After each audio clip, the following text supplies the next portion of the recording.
Sorry guys, sorry, something happened. I discovered kuti ndandiri kuyuza data chairo instead of Wi-Fi. Ndinogara kumavillage saka connection yangotanga kuti poor. That is when I realized kuti I had switched off Wi-Fi. Sorry about that. Very sorry about that. Let me try and pin the number. I always say we'll be as quick as we can. But zvinozopedzisira zvapinda nepamwe. How come I can't pick up this live? How come I can't pick up this live? Oh, okay, the picker. Let me just pin this number and then we can go right into our program. 7748 33 0801. What's up? Okay. Cecilia Mukundu, how are you? Milka Mudzipurwa, my personal person, how are you? Melinda Ndeipi, Maitoko Dube, how are you? Daddy Mpofu, Ndeipi. Mamuka say you were doing. Tracy Shumba, Ndeipi. Mamuka say ayo. I think we can go right into our program. Kana wachiona wachazoona chachimunya. Okay, zita rangu ndinoitwa Auntie Selina. Mangwanani akanaka kwamuri kumativi mana ose enyika. At the moment where I am located, the time is 10:18. Southern Africa time, it should be 11:18. Elsewhere, I wouldn't be able to tell you. Nyasha, Nyarota, Ndeipi, Patience, Penia, how are you? Yeukai, Ndeipi. Really say, Akshona, Lisa, Matiza, how are you? Really say, kumativi mana ose enyika. Ati kuti maona title iri ati daungotaura, it's going to be a short program. Vamwe vanozoona chachimunya. Vakadzi tiri anaBanguress. Tinosimbotaura nezvaana Bhangu akazodai Bhangu achibva azoti zvichibva zvazoti Bhangu. Vakadzi tiri anaBanguress. As from today, I think tinofanirwa kuzvishedza anaBanguress. anaBanguress chaiyo, Banguress or Banguress. Ndikutaura newe wakanditarisa chida. Mukadzi wantoda kutaura nezvake atorimo mucomment section, but nyaya yake yakaunzwa nemwana. Tiri anaBanguress zveshuwo. Tinotarisa logo riri muziso raanaBhangu, and yes, isusu tinotarisa kanhu kari muziso maanaBhangu, and yet isusu anaBanguress tinotone logo ririmo Banguress. Chipo maronda urikuti what is Banguress? What is Bhangu? Kana mchiti varume ndana Bhangu munenge mchiti chi? Saka ndati isusu vakadzi tiri anaBanguress. Varume munovati ndana Bhangu, nesu vakadzi tiri anaBanguress. Rosemary Young, when I say tiri vakadzi, let me do it this way.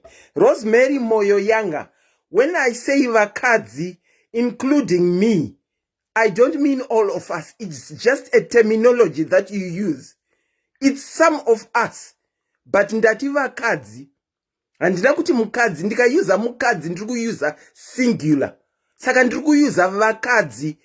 If you are not included, andione pazviri kukubata Rosemary Moyo Yanga. Andione pazviri kukubata. For that comment, Rosemary, ndakumbotangawo kuita zvekuti for that comment, ndakumbokubhuta out on this live. Wozonoteerera chachimunya. Kana usiri Banguress, you don't need to be here. Saka for that, ndakumbokubhuta out. Where have you gone? Ungatongoita raki ukainzwa, but ndombokubhuta out. I think by now we should know when we say anaBhangu, we are not meaning all men. When I say anaBanguress, waita lucky ndikaona comment yako futi next, I'm booting you out. When I say anaBanguress, I don't mean all. I don't mean all. Saka kana uine brain dzakakwana kukanzi vakadzi vari kuhura, it doesn't mean vakadzi vese vari kuhura. It doesn't mean that. Waita raki. Next time if I see your comment, this time you are gone. Anyway, let me come back to tisu zvako Mavis. Tisu anaBangu. Kana mchiti varume anaBangu, do you mean vese? anaBanguress. Uyai chimbotaurirana. Ndaunzirwa nyaya ndaunzwa nemwanasikana ari kunetsekana pamusoro paamai vake. Regai nditi yachakaita musuya yachakapostpona tichaibata Saturday. Black Text wamwa kutobvunza Black Text part 2. Black Text part 2. Ndinodavira kuti musi weSaturday makuseni kana ndisina kubatikana tinodzoka neBlack Text part 2. Ndo yatinodzoka nayo. anaBanguress. Ndabatwawo nemwanasikana ari kutambudzika. Ariko kuSouth Africa uko. Mai vake variko kuSouth Africa futi. Mwana uyu nyaya yake inoti. Tete, ndine makore 26 ekuberekwa. Ndine muning'ina wangu ane makore 19 ekuberekwa. Ndozoita hanzvadzi yangu ine makore 17 ekubereka. Andifufusoko. Vanhu sei vasingadzidze kukangonzi chinhu vakutofungirwa kunzi iye azimbwa ndiye vakutofungirwa kunzi ari kurehwa iyeyo kozuna hai. Hanzi ndine makore 26 ekuberekwa. Muning'ina wangu ane makore 19 ekuberekwa. Hanzvadzi yangu ine makore 17 ekuberekwa. Inini ndina baba vangu. Muning'ina wangu ana baba vake. 17-year-old brother ana baba vake. Zvakanaka zvikagodi. Chiri kundishupa ndechekuti mukukura kwataita mai vaisakwanisa kuti providira. Mai vaisakwanisa kuti providira. Ini handina kana kutonyora form 4. Ini handina kana kutonyora form 4. Muning'ina wangu we19 akagumira form 2. Asi achibvisirwa mari nambuya nasekuru. Saka muning'ina akagumira form 2. And then 17-year-old brother. 17-year-old brother. Akagumira form 3. Form 3. Mbuya nasekuru vanoita zvekurima. Asi havawani zvakawanda mumunda mavo. Thank you, Febe. Saka vaitoita matantani ekuti vatibhadharire school fees. Amai vakasvika pavakauya kuSouth Africa. Vakazondiunzawo inini kuSouth Africa. Mai vakazouya kuSouth Africa. Vakazondiunza wo kuSouth Africa. Chakundinetsa tete uye chiri kundirwadza. Uye chiri kundibhowa tete. Ndechekuti kutaura kwandiri kuita iko zvinezvi. Mai vane nhumbu yechi4. Good morning, Auntie Cynthia Chefla. Mai vane nhumbu yechi4. Vari kudanana neMalawi wavari kudanana naye. Pandakazviona kuti vane nhumbu nekutsamwa ndaka-approacha mai kuti mai madzokorodza futi. Mai vakandipindura kuti siyana neni upenyu hwangu. Chakundishungurudza ndechekuti nekuti inini ndakauya ndiri kushanda kuSouth Africa, kamari kashoma shoma kandinowana ndinoedzawo kutumira mbuya nasekuru kuti vaone kuriritira muning'ina wangu nehanzvadzi yangu.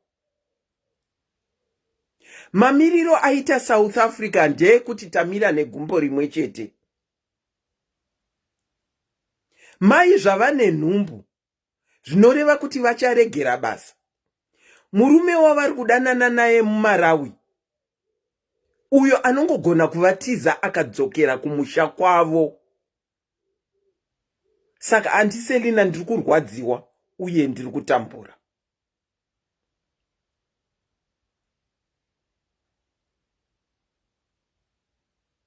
Ndo story yemusikana uya kwandiri, a 26-year-old with a 19-year-old sister. Ana baba vake, iye ana baba vake. 19-year-old sister ana baba vake. 17-year-old brother ana baba vavo. Chikoro chaicho hapana chakati svikiti pakati pavo vese vari vatatu. Hapana akasvika form 4. Vari kuchengetwa nambuya nasekuru. Iye akuSouth ari kushanda. Mai kwaye havatumire kana chinhu kune vabereki vavo avo vanova vari kutarisa vana vavo.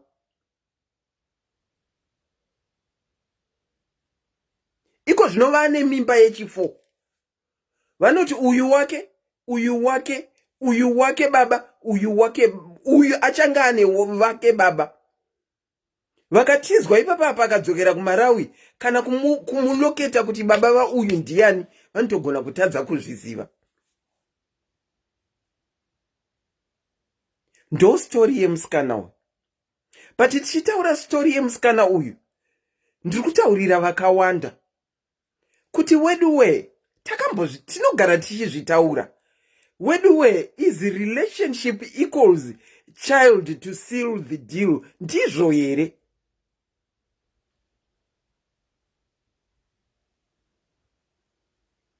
Ivo vana kuzvara takambovanzweiko anaBhangu kuti tikangowana murume taakutoda kumuzvarira mwana, tikangowana murume taakuda kutomuzvarira mwana.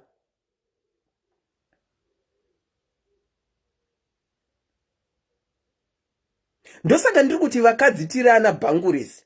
Banguress zveshuwa. Maitiro edu atinoita unga anaBanguress or Banguress. Vanhu vasinganyatsofungiso. Vasingatombotarise kuti upenyu, kuoma kwehupenyu kwakaita sei. Vasingatarise zvibereko zvavakaunza munyika kuti zviri kuwana sei. Vakomana, age yangu inini pandiri panapa. Age yangu pandiri pano, ndichiri munhu akuda kuzoregera kuteera, but ndichiri munhu achiri kuteera. Zvinoreva kuti ndikada kutamba ndinogona kutoita mwana pandiri panapa. AntiSelina, pandiri pano AntiSelina ndigonzwiko kunzi ndine nhumbu yechi4. AntiSelina vane nhumbu yechi4. Alright, ini ndine vana 2. Ndinewo munin'ina wangu, ndongoti ndine 2. Ndoti AntiSelina vane mwana ari kuma 30 something. My eldest son is 30 something. Uye ari 26. Kozoita mwari almost 30. Wechi2 wangu ari almost 30. Ndozonzwiko kunzi AntiSelina vakawana bhururu, kwanzi vakaita mimba, vakutoita mwana.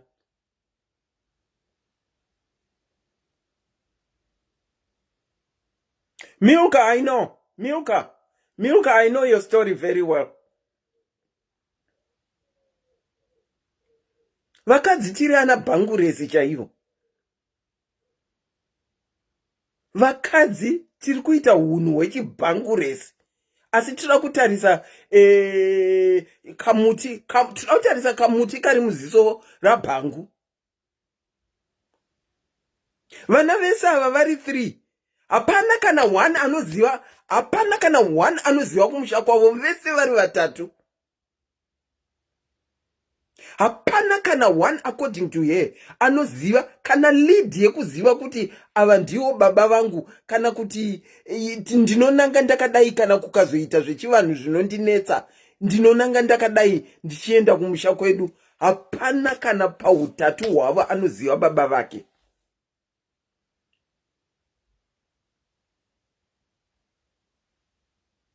Alright, andiudza story yake. Hazvina kuperera ipapo. Unokwanisa kundipa nhamba yamama here ndimbotaura navo ndinzwe kuti chii chiri kuitika? Ndakapiwa nhamba. Banguress ndikamubata. Banguress ndakataura naye. kuti ndasvikirwawo nemwana ane nyaya yaari kunetsekana naye. Uye takabva tati tichitaura nemwana kana zvichiita rega nditraye kubvunza kuti vangakwanisei kubatsirai here kuti muzive kuti ana baba venyu ndivanani. Ndakabata bhanguresi zveshuwa, ende ndibhanguresi anoganga. Ndikati mwana apotera kwandiri, ane zviri kumunetsa, andiudza mamiriro akaita zvinhu. Saka ndandati tionesane sevanhu vevakadzi. Ndiri mukadzi wechikuru kutopinda imimi futi. Ndiri mukadzi wechikuru kutopinda imimi. Yeah, Auntie Shevla, you are right. Some will say it's mental illness. Saka ndangandati tionesane. Zvikanzi maudzwa kuti chii? Ndikati mwana uyu achiti tiri vatatu pakuberekwa kwedu, takachengetwa nambuya nasekuru. Hatizivi kumisha kwedu. Saka kupotera kwaaita ndoya ndakatanga kupinda nayo. Kupotera kwaaita anga achida kubvunzawo kuti tinokwanisa here kurakidzwa kwatinobva.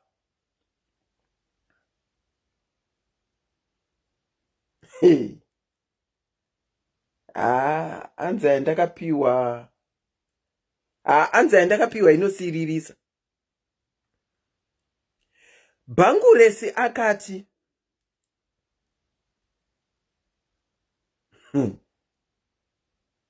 Bhanguresi mhinduro yake pakunobva vana akati handikwanise kuvarakidza vana baba vavo nekuti wekutanga newechipiri vaive vafudzi vemombe kumusha, vakange vatouya mumusha mataigara, mumusha noti pavo, mumusha mavaigara vachifudza mombe. Saka havavazive kwavanobva chaiko, ndo wekutanga newepiri, vasikana vekutanga.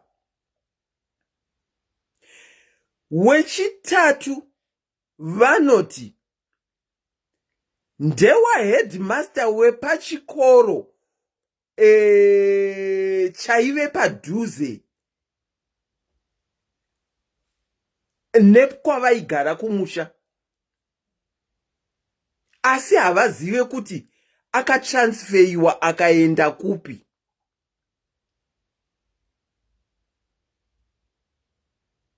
Akanga angouyawo ari pabasa saheadmaster. Senemi munoiziva here? Hongu ndinoiziva yaheadmaster. Munofungira kuti senemi iyi inobva kupi? Havazivi. Hamuna kumbonzwa kuti headmaster anobva kupi? Havazivi.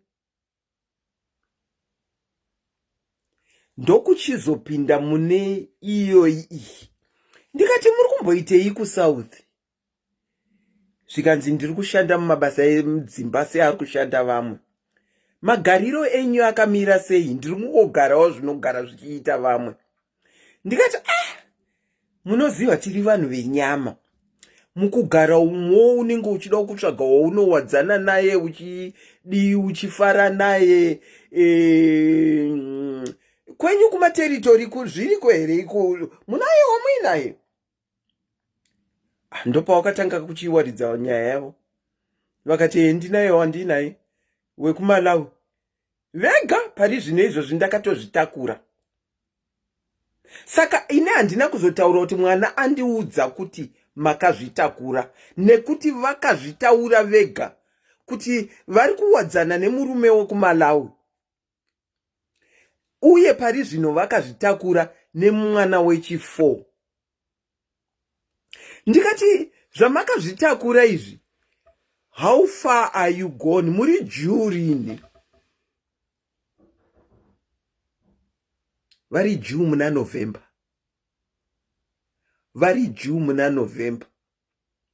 kwakuchitanga kutaura kuti zvinone mamiriro akaita kunze mune mapepa here kuSouth Africa ikoko handina kana passport yakatoexpire zvinone mamiriro azvakaita kunzi dzokerai kumba imi muri kuti muno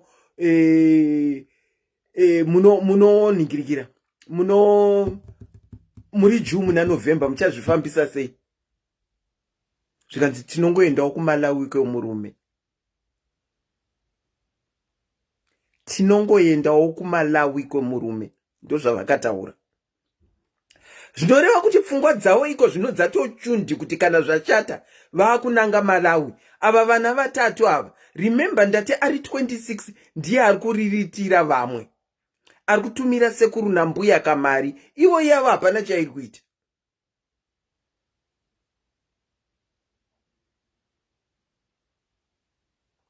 ndo stori yandauya nayo nhasi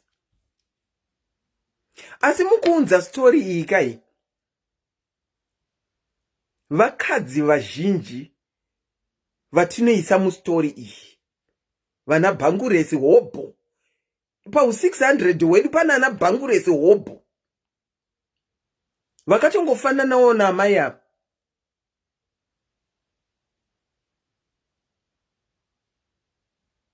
ndosaka ndati vakadzi tiri anaBanguress.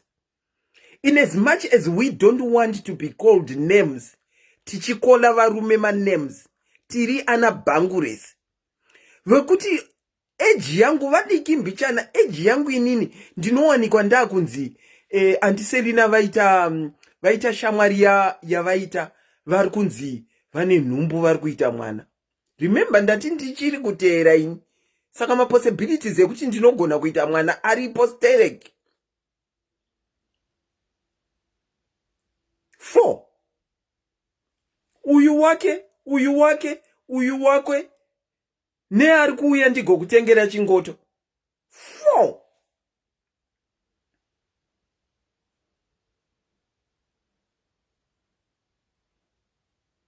What is necessitating us kuti tikapinda mu relationship tinoda kuita mwana chiri kumbokonzera inhamo here chiko kuda kusira deal here wedu tingangoti vanopenga asi pau 600 wedapa ningatongoti probably kota yedu pau 624 apa vari kutoziva zvandiri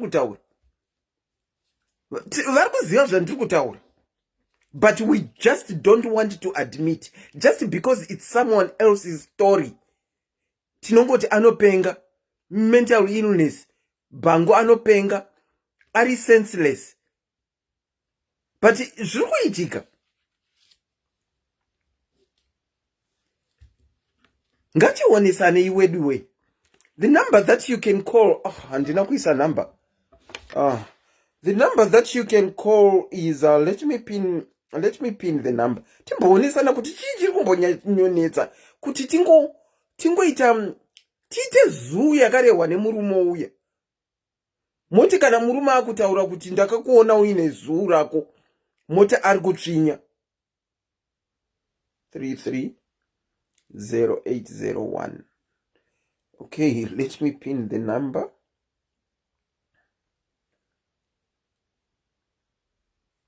Okay. I have pinned the number below. If you want to contribute kumusikana uyu kana kumusimbisawo muzvaari kusangana nazvo, because remember ndaamai yavo, there isn't much that she can do. All she can do is look. Hutotsvagawo munhu akaita saandiserina kuti andiserina ndati ndimbowanawo kutaura nini pamwe forogonya yangu ingaderere. Mai vane mimba yechi4. Ndinokuchingamidzai pachirongwa makadini mangwanani ana. Hello? Hello. Hello, mamukasei asikana. Hello, I'm Selina. I just want to contribute. Oh, the platform is all yours, dear. Go on. Chiriko Makadi yenyu. Agwatiri. I'm a young mother. Okay. So, ndiri amai vechidiki, ndine vana vangu 2 ndakarorwa. So zvandakarorwa ndakati inini hangu kana kuti ndikasiyana nemurume akati achandida, I don't have to remarry for mareasons akawandisa. Alright. Inini handina mai, handina baba. So I have to worry about vachazochengeta vana kana kunzi ndazofa kana kuti ndozotambura nevana sei. Ndo zvandakazviudza because isusu generation yedu tiri kuona zvakawanda. Tiri kungodzidzawo from maplatforms esayyi.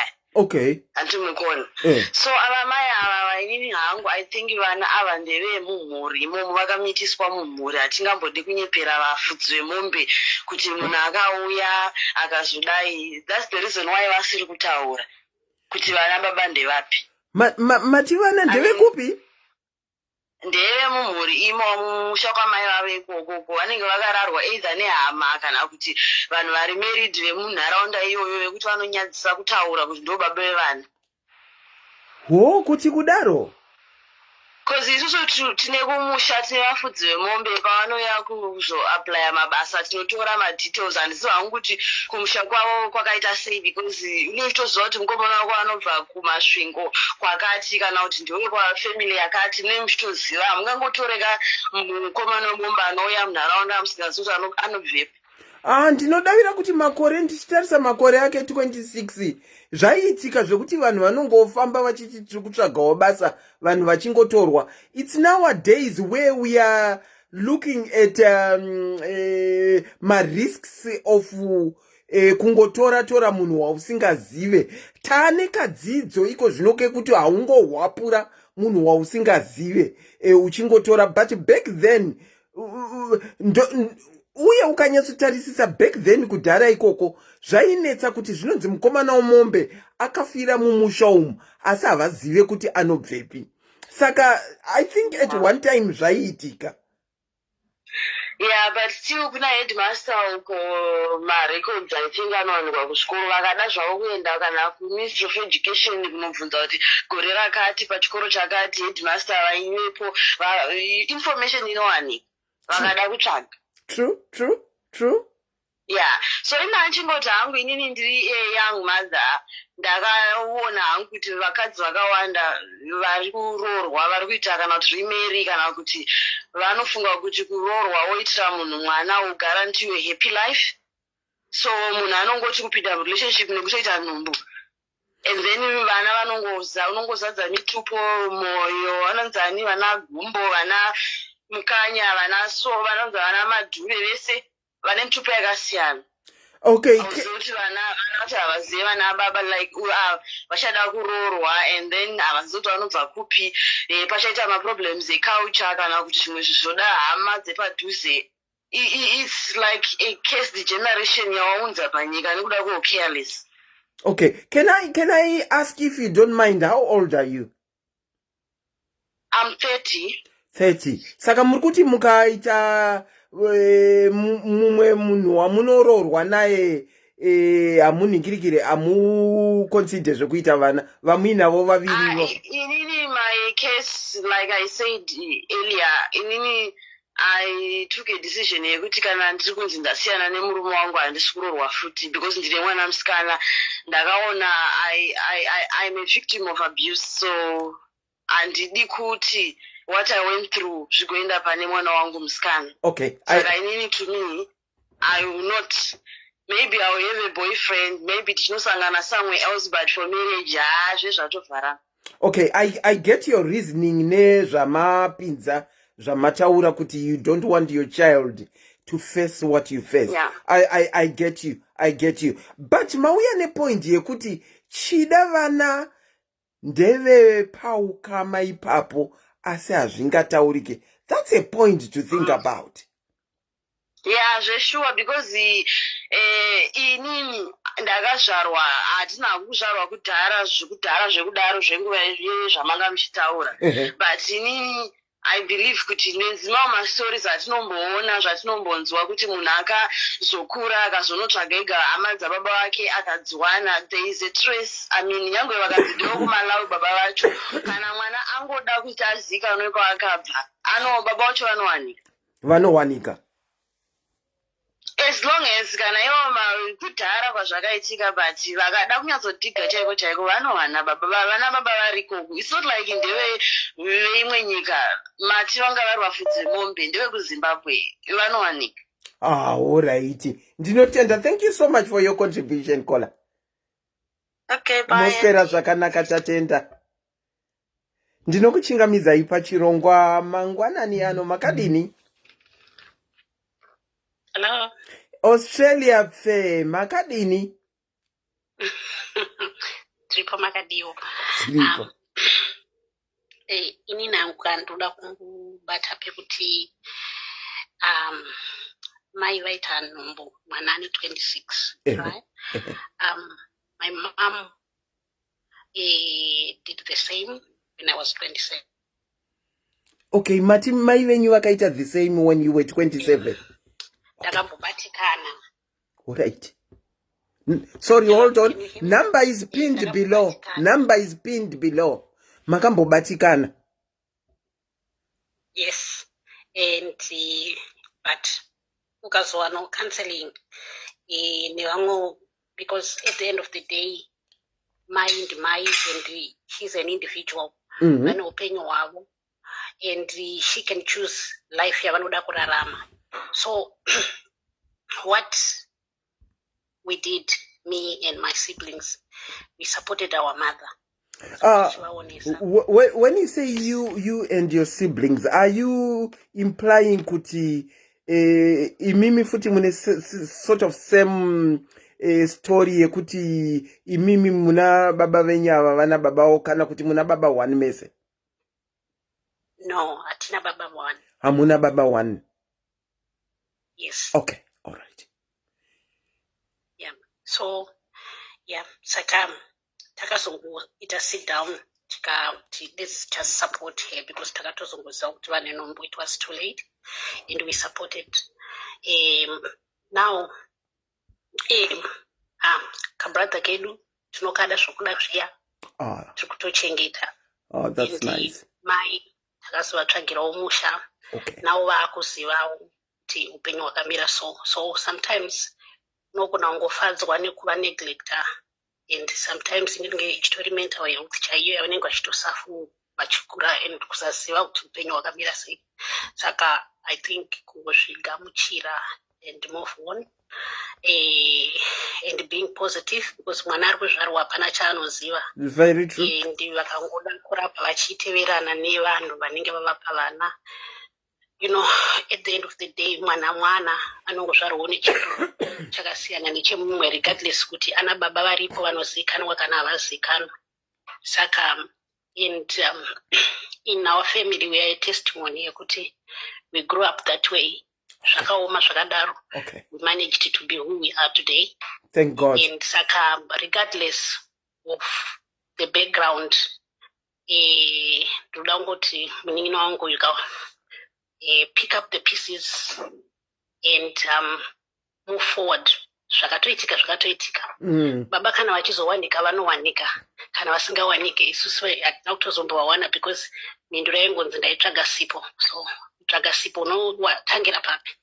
Okay. So, okay. Say name haitadzise munhu kukura mutupo hautadzise munhu kukura, but okay. You can be who you want to be at the end of the day. Okay. Saka ngavangu vasapota neubenzi hwavainahwo ihwohwo. And you never know kuti mwana ari kuzvarwa anogona kuzovesa mwana anozovachengeta futi. Vatinotaura nawo nasi pamaphones. Saka I just want to encourage her kuti zvinowanika. And amai benzi ndamai, but vakakuzvara. You are not alone. Takatowanda in this situation. But at the end of the day, it's you. Yeah. Saka very true. Ndo zvazvitori. Don't even compare kuti dai zvanga zvakati. But ndo zvazvitori. Very true. Saka very true. Ngangove very strong, and we went through the same, but anofanira kuve ne very supportive people like imimi kana my approach was Auntie Selina, be very supportive to this young lady. Mungo mubatisa kuti ave nema positives pazviri, not looking at the negatives. Yeah. And zvitori nani kuti mwana kana azvarwa kana vaine capacity yekutora mwana ngavatore mwana vongosiya vachifamba kana vakatozvarawo vamwe hobho ikoko ngavangoramba vachingotora because ndiana muri kuti ani aramba achitora vana komai vakaramba vachizvara kutongoramba vachibatisira vana vanenge vazvarwa vacho nokuti at the end of the day we share blood. Iye musikana uyu muri kuti ndiye ngaangoramba achiakomodhedha kubatsira mai kunyange wakazvara hobho vana. Apparently you can't change here. You can only change yourself. You can't change here. Okay. Inini ndakafamba rwendo irworwo, and I can tell you that you can't change someone. No, you can only change yourself. You can't change but don't you think kuramba vachi accepta, like not to accepta, kuramba achitarira vana vamuri kuti kunyange vakaunza vamwe hobho ngaarambe achitarira. Don't you think that in the process she will lose herself as well and become most probably a nobody because are busy looking after other children when she's a child herself? Auntie Selina, the same applies to her, right? If that same formula was applied to her, but there were other people who supported her to be who she is today. Don't forget she was in the same situation in but uyu mwana woka uyu who is trying akapiwa sekuru na mbuyu. But you can't tell your mom to stop. No, Kola, I do agree with you. You can't tell mom to stop. But if mom keeps on having babies, inini ndiri mwana, should I continue looking after what mom is bringing home? Kana kuti the rightful person wavangatopa ndiamai vavo na baba wavo wavari kupava. Aikona kuti mumwe mwana arambe achirindira kuita look after vana nekuti mai ndi mai. Auntie Selina, I'm talking from experience.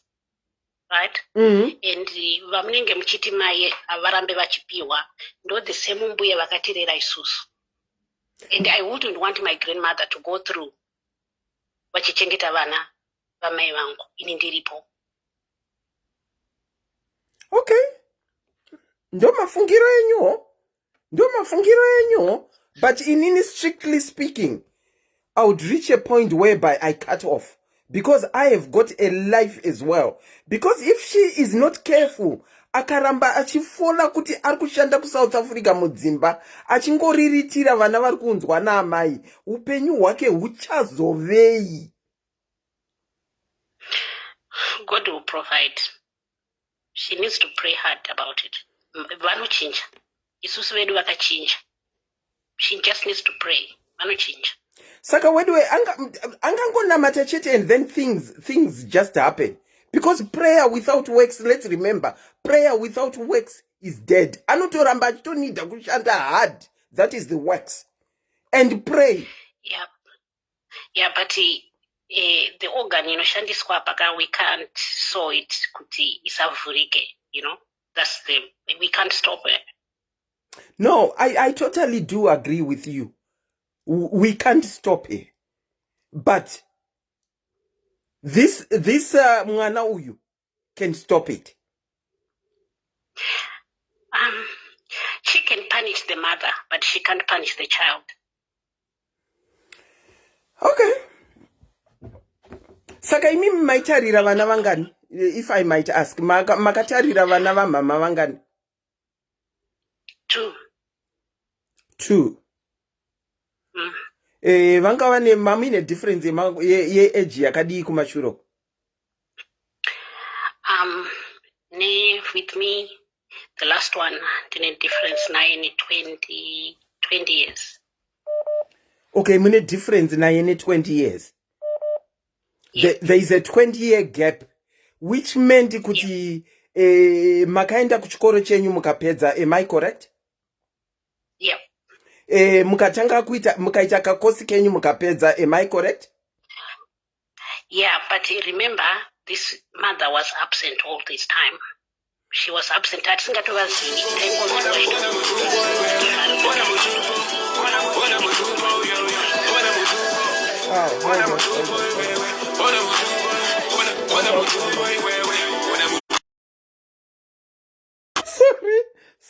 Sorry. Pane wanga uri kuningirikira. Oh, let me call her back. Let me call her back. Pane uri kucontribute. Uri kufona pafoni iri palive. Sorry about that. Sorry. Tandiri kutaura kuti imimi ne anokuteerai mashure mune 20 year gap. Makakwanisa kuita form 4 yenyu mukapedza.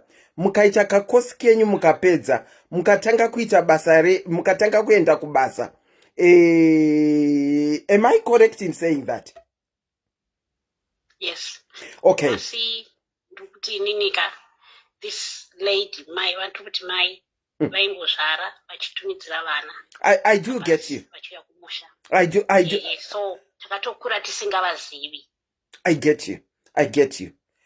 Imimi, in your case, you were given the chance yekuenda kuchikoro mukanosvika form 4. Mukatoita course mukapedza. Yes. Mukatanga kushanda mukapedza. Therefore you were mangama pakuti mapedza chikoro. Uyu has tombori educated. Haana kana kutosvika form 4 yacho. Haana kana course yaainayo. Then like I said, auntie, when I took I was 26. Ndichitoshanda mumba. Maishanda mumba. Okay. Yes, ndichitozviendesa kuchikoro. Ndichishanda mumba ndichienda ku night school. I'm now getting confused. Mati wechipiri umwe akazouya mapedza chikoro maita course. You seemed to be agreeing with me, but pane ka twist iko zvino. Inzwaika tererai munzwa ndisendina. Ndikuteerera. Isusu takaendeswa kuchikoro, takachengetwa nambuya nditi. Tikapedza form 4.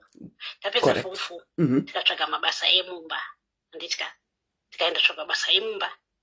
Tikazoenderera mberi nechikoro. Ndichishanda mubasa remumba. Ndopandakatanga pakazoya mai vaita vamwe vana kuchiredzi vakatumira futi pabhazi. Okay, I think pane patangi bengeta vhiringana. Amunonge mandinaretera in this way that you are now narrating. Saka I was now becoming a bit confused. Because ndabvunza kuti makaita form 4 mukapedza, mukaita course mukapedza, muchi agree neni. But anyway, I do get where you are coming from. So I'll just give you time to finish off zvamam chida kutaura zvenyu. Yeah, no, ini nangu like ndangoira hangu kutaura kuti angoita ave very strong achengete mwana chanepa anogona napo. All right. Because kuti mai vachinje it's andone zvichibuda. Yeah. Okay. All right. Thank you so much, caller, for calling. Inguva iko muri ikoko? Night. A very good night to you. Maseka Mega. You know, I'm seeing in the comment section, Tina kubekani moyo. Arikuti anti program ya murikutaura. Anenge atopinda mutsoka dzayo program ya ndirikutaura. Akutoti yakundivhura maronda. Ndinokuchingamidza iyi pachirongwa mangwanani akanaka. Hello, Auntie Selina Magade. Chiripo, asi muri mutoilet?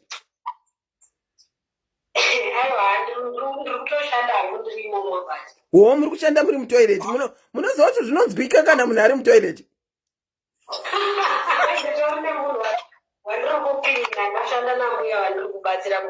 Alright. Handei hatidi kutora nguva yenyu muri pabasa, hatidi kudisturb basa renyu, handei nayo nyaya. Alright, Auntie. I think I also have the same problem. Indakaita vana vangu 2. Okay. Ndakaita mukoma is 21 now with the father ndakazovatsvaga ndikavawana iwavo. Then bandaita the other second one I was 27 pandakaita mwana wakutanga. Then wechi2 ndokubandazomuzvara ndane 31. Iko zvino ane 16 years. But pandakazvara mwana wechi2 I realized kuti now Mama, hold on. Imimi muri kutotaura story iri yenyu samai nezvakaitika. Yes. All right. Thank you so much for coming forward and owning up kuti zviriko zveshuwa. Zviriko zvishuwa, but nyaya iripo ndeyekuti unofanirwa kuzokurumidza kuchangamuka. Ukanonoka kuchangamuka ndopaunosvika papoindi yekuti unowazvara 5. Because tinenge tiri kuedza kutsvaga marriage, ndo nyaya hombe chaiyo chaiyo yekuti fanika izvozvi ndazvara wekutanga ndobva ndati okay inonzi mistake iyoyo, ndopinda pane wechipiri yonzi imistake. Inini baba vangu vachindiudza vachinditambira pamwana wechi2 vakangonditaura kuti mistake inoitwa number 1 nenumber 2 chete, ukangoita number 3 nenumber 4 nenumber 5 zvinoreva kuti pfungwa dzako hadzisina kumira zvakanaka. Okay, inini kwandiri 1 imistake, 2 kuda. Because kana waita mistake 1 unofanirwa kuirectify, which means kana wakunoita kechi2 uchimbozwa kuti ise mistake yawakaita wakuita nekuda. Chikonzero ndikuti apa maybe ndiri kutraya kuti regai ndimbotsvaga pamwe ndabva ndaonawo munhu ari kundinyengetedza but ndoda kukurora ndobva ndasvika pakunoita mwana uya uya but zvobva zvapotsa futi. Ipapo manje iyo yekuda iyi manje ndopandofanira kutovhura pfungwa ipapo kutoona kuti kwandiri kuenda ukoko kwakatoshata. Saka ndikaramba ndichienda zvinoreva kuti ndichavaunza vana 5 vakasiyana. Zvokwadi. Kuti ndinostopa ipapo. Zvokwadi. You are very right. Ndatoti pandakaita mwana wechi2 I realized kuti ndatoita big handichadi kuidzokorora zvakare. Okay. Saka mati mwana wenyu wekupedzisira ane chi? Wekupedzisira iko zvino ane 16. Ane 16. Oh, saka kumwana uyu auya nenyaya yake mungamuti chi? Uyu kwa isusu tinotoona kuti munhu yakutoti akungozvara haana pfungwa dzekuti ambonyatsorealize kana kuti maybe kumba kwawo problem yandatonyatsoona hombe ndimai vake kana vari kutambira vana vachimuchengetera patori mistake yakakurisa. Vanofanirwa kusatokuchengeta vana ava in the first place. Vaifanirwa kutomuti alright ndatora 3 hours for now ndachengeta asi handichadi mumwe mwana kutoisa munhu paground because sure tikasaiswa paground tinovazvara vana. Pakangoipa. Tinovazvara. Inini ndina hanzvadzi yangu yandotedzana nayo. Ndakaita mwana wekutanga amwe ndakasvika ndofunga kusvika panearly 20 years tisingataudzani. Tisingatotaudzana zvakanaka. Takazotanga kutotaudzana I think it was 2019 pakatoshaya baba wangu. Through muzukuru mwana watete who interfered kuti tikwanise kuita communication. Muchitadza kutaudzana nenyaya yemwana wepiri wamakazoita? Nenyaya yemwana wekutanga iyeye he was very disappointed. Saka izvozvo chete zvinobva ukatongokanga uina vanhu vakakurerukira vekuti vanenge vachitora vana vachichengeta iwo uchingobuda zvinokuita kuti uite uzvare vana vakawanda. But ukatoiswa pakona I think munhu unokwanisa kukurumidza kurealize kuti kwandiri kuenda kune zvandiri kuita izvi kaizvi hazviiti. Because inini pavana vangu to tell you and Selina I did everything ndiri one. Oh, well done. Ndakutanga kudzidzisa mwana wangu kutanga form 1 ndopa akazotanga kutoita chip in but handina kana chiwani munhu aindibatsira ndibaba vasati wavo and unotoona kuti life inenge yakaoma. Saka ava mai ava vari kuvhiringa mwana musikana uyu because vari kutoteka advantage yemwana musikana uyu. Ndosaka mwana musikana azotouyawo kwamuri kuti akudze kuti life yakumuomera because kana izvinezvi vaine umwe mwana varoda kumuisa kupi. Yeah, you are right pane zvamataura. You are very right pane ndewe kumalawi obvini kuti mwana wacho ndewe kumalawi achazonetsa stereki mwana if anga ari wekuzimbabwe right unogona kungotendererawo muzimbabwe imomo uchiti tiri kutsvaga baba wemwana. Vanhu vekunze malawi naanamozambique aizvarirwe vana uchienda kunovachengeta hazviti. Wow, thank you so much for your contribution Kola. Regai chikureleasei muri pabasa hatidi kuti muzopiwa verbal warning ba. Ndatenda zvangu. Have a good day. You too, take care. Wow, muri kungoinzwa nyaya. Amai anti vari kubva mukutaura ava vari kuti ivo inini ndakapinda musituation ndikaita mwana wokutanga ndikaita mwana wechipiri.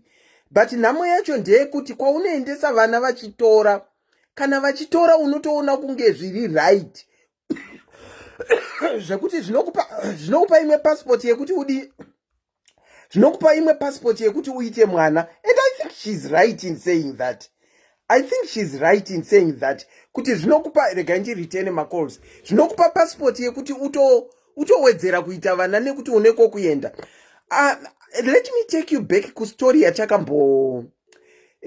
yatakambotaura yemusikana anga ari kuSouth Africa akaita vana 2 akaendesa vana vaichengetwa namai apa akanga afirwa hake nemurume ndokuitawo vamwe vana 2 muna December ndokututana nevana 2 ndokunosiya mai ndokundibata kuti wedwe handiserina nditongereiwo nyaya iyi yakamira yakadai akandisira vana 2 alright anga afirwa nemurume ndinochengeta ari kunditi ari kuuya muna December kuholiday asi ari kuuya kuzosiya vamwe vana 2 futi ndodini vakomana zvakangoma dzinamba izvi below mukandifonera apa I'm trying to call back vanhu vafona mukandifonera apa it means live yedu inokatika handione kola angari before her ndinokuchingamidzai pachirongwa mangwanani akanaka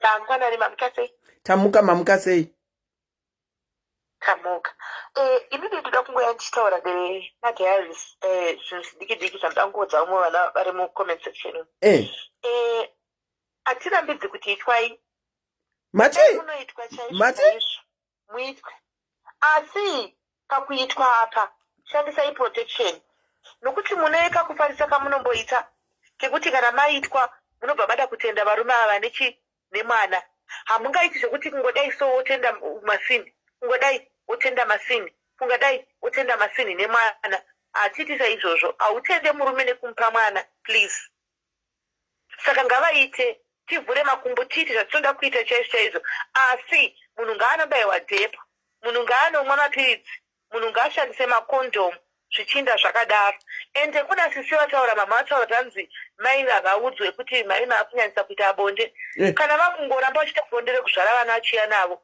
kana padaro zvinandisaka dzimwe wei dzokuti mai vaudzwe nemwe nzira vanoudzwa nokuti zvaanga zvitaura tanzi mai varamba vachiya nevana uyu achichengeta vana uyu mwanawo ari kuda kuramba achitoita upenyu hwake anozodawo kuita upenyu hwake zvinohomiswa here nokuti mai vakuramba vachizvara vana vachiya navo ende amai zvichaitika ndezvekudai vachitoona kuti ari kutotora vana achichengeta vacharamba vachiuya nevamwe vana nenyaya yekuti vanotoona kuti uri mwana haugoni kuvabvunza uri kutogamuchira vacharamba vachingoya nevana ivavo zvozodii kana varamba vachiuya nenhikikiri nevana ivava saka ava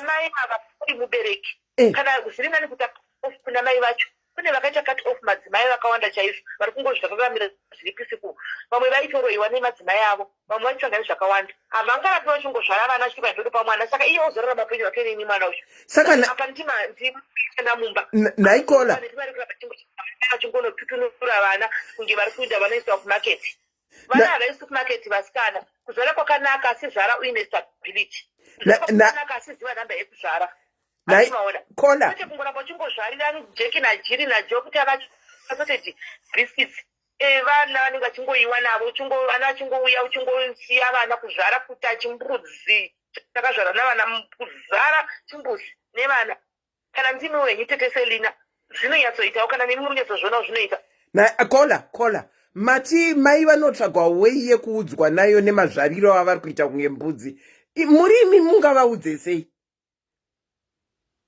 zvinoitika ndezvekuti unogona kutsvaka ana sekuru kana vana vatete amenonzi hama dzekwamai kana mai inini chaivo votaura nayo nemukoma wavo kuti muri kuonawo zviri kuitika vari kutiomesera saka isi upenyu hwangu sei vari kuramba vachizvara imi fungai kuti ndozvara mwana nhasi mwana wangu ozvarawo mwana mbuya vakabata mwana wavo akabata mwana wacho kana nemiwo chaiko izvi kurudzi wedu zvinopawo picha yakadii pakashata apa saka wotsvaga kana hanzvadzi yavo yonotaura pane ukaudza munin'ina wamai mainini anonotaura nemukoma wake anditi kana kuudza vatete vanonotaurawo nehama yavo muchikadzi mukuseka mune zvakanaka kuti hausi kuona kuti wakuzvinyanyawo vanokumuonesa iwo uzokwanisi kuzvitaura semwana asi kune mawezi okuti unogona kuzviita nokuti chokwadi zvinhu zvachonaka vana mai vari kungotibatirira apa handitimaona nekuti ndivana mai hausisina sei in the process iwe ndiwe wakutosafa nokuti uri mukuru atimaona aufanira kutaura una sei ndizvozvo in this instance ngatingoveise vana mai kunze ukamurambidzi kuita mandiro acho china kana mada kushadabura chaizvo kana mada kukwera muchingovatana nevarume kubva kusheni kusvika ribude vatanai chaizvo asi zvirwere zviriko mongofa handinoziva asiwo chimwai mapiritsi regai kuuya nemaresults ekuti munouya nevana ndopanangoti ndigadzise ipapo vayakola vakachengeta vana mai vavo ndinongoti bless you kola mwari wakuitirei zvakanaka asi hazvingaitwi nomunhu wese wese maitei ndatenda zvangu. Thank you so much kola. Hanzi nakola vari kubva parunhare apa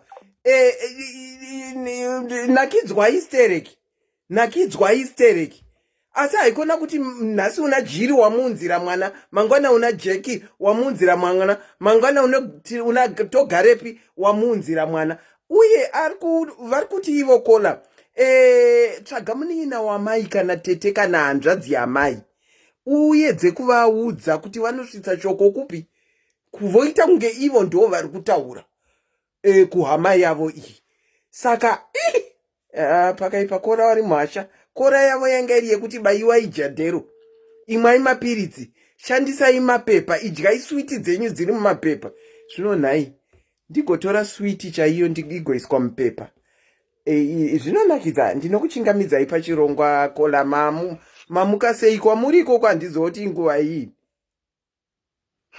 manheru maswera sei taswera sei asikana aiwa taswera handiselina kana mai varamba vachingozvara vanofana kutaurirwa kana kuna mbuya vanenge vachiripo vechikuru unokumbira kuti ambuya vaende navo kuclinic kana zvitobvira chibereko chacho chibviswewo chinatsoenda kumujolo kwacho vasingauye nemaresults because kuramba muchiigirwa vana pamusha zvinonetsa nekuti ivo vanenge vasingazochengeti iwewe ndiwo unenge wakusiyirwa mutoro wekufanira kuchengeta vana ivavo nekuti pamwe pacho unenge wakuomerwa nekungotarisa nekuti vanenge vari vanin'ina vako asi kana panetsa sezviri kuitika pamusikana weka gati kana zvitobvira kutoenda navo kucliniki otokumbira pavanenge vakusunungutswa kuti aiwa kana mangosunungutsa ibvai masunga amai here asikana ndikati amai here asikana wobva wanoti pavanongosununguka wobva waenda nawo kiriniki wonoti ibvai masungwa handiti kusungwa kunoda iye munhu achibvumirana achisainira pasi kuti arida kusungwa selina zvimwe zvacho ndopautea kutaura unenge wakutounza vanhu vakuru potogarwa dare kuti tarisai muone ininiwo ndiri mwana ndinodawo kutozoroorwa nekuti ungaroorwe sei uchinoti une zitirela rakadaro mukwashanda kuya achiswotanga kuchengetana namainini nanatsano vakawanda kudaro ndiani pakuti iwo kana wakuda kuroorwawo uine karesponsibility kekuchengeta apa panonetswa unotizwa masikati machena saka zvinenge zvatongopo ndezvekuti munofanira kutongo because pamwe havasi kuzvifunga ivo kuti vari kuomesera vanhu asi kutoenda navo kucliniki pane munhu wechikuru anenge ataura navo wobva watoudza madhokta kuti aiwa ava amai havachisungai zvakwana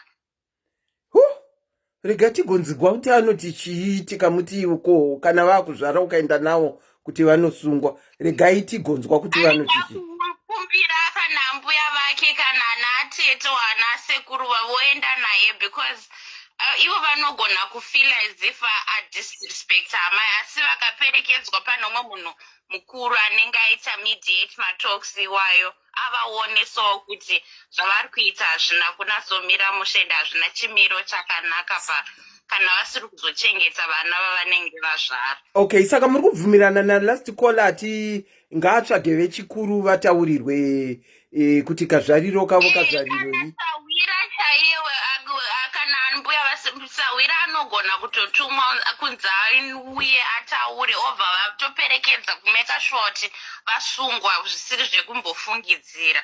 Okay, aiwa, thank you so much caller for your contribution. Aiwa, it's all right. Ndatenda zvangu. Kana ndimi madiaries.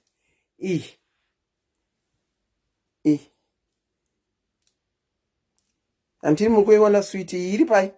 Iri mupepa. Iyo switi yakadaiwo aiwa ngatitaurirane ichokwadi. switi yakadaiwo hatingotaura in general. Iyo switi yakadaiwo ndigoitora. Kana testi yeswiti hainzwiki, kana testi yeswiti hainzwiki, kungotaurawo ingori example, asi hazvidziri izvo zvatiri kureva kuti endai munoita. Visa hako switi yacho iri mupepa, asi chitsvaga zvana jadheru kacho zvacho zvataurwa nakora wokupedzisira newokupedzisira wacho. Enda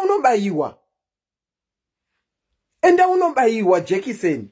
Ndinokuchingamidzai pachirongwa. Makadini? Makadi Auntie Selina. Tiripo makadiwo. Ndiri kubvumirana nakola ati ngapatsvagwe sekuru kana mai munin'ina wamai vavo anokwanisa kutaura navo, because vana vane ngozi. Remember, vanofanirwa kutaura navo newei yakanaka. Mai vaita nzenza asi ndevedu mai avo. Vana mai, chimwe chidzidziso ndechekuti vana mai musaomesere vana kuti vasazive mitupo yavo. Zvokwadi. Auntie Selina, chivanhu chiriko munozviziva? Ndinozviziva.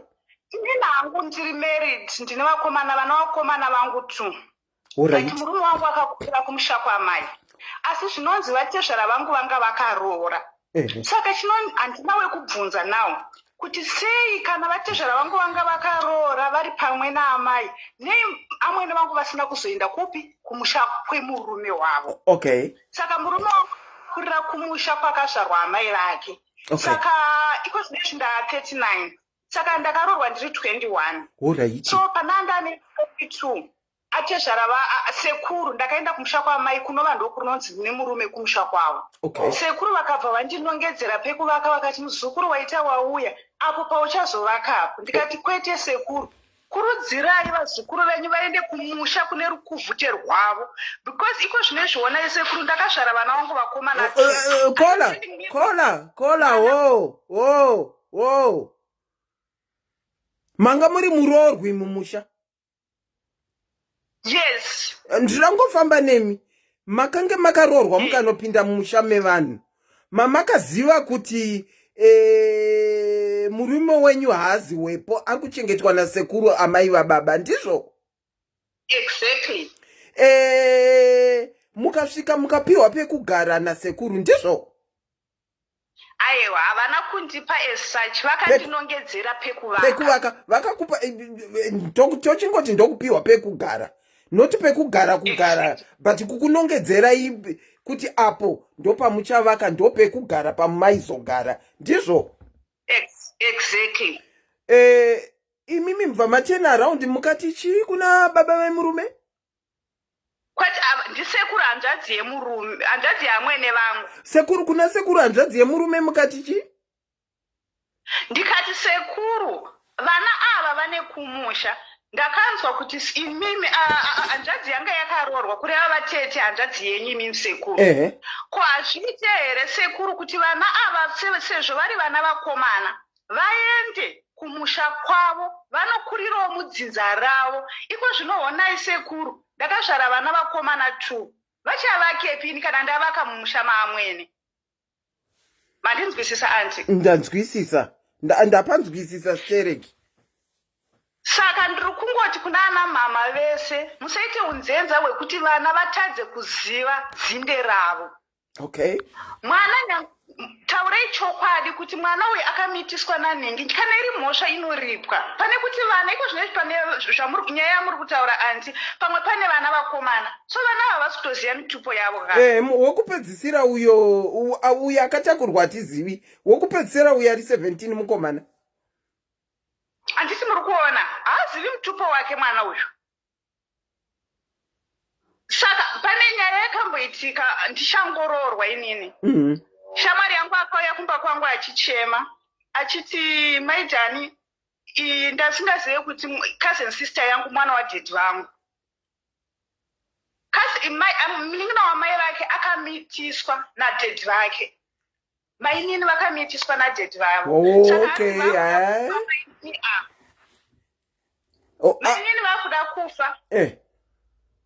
Ndobva vakunzi nemwana, mama chindiudzai dhedhi vangu. Since mamusati mandiudza, iko zvinezviona ndakatoroorwa. Zvikanzi dhedhi vako ndiba mukuru baba anhingi.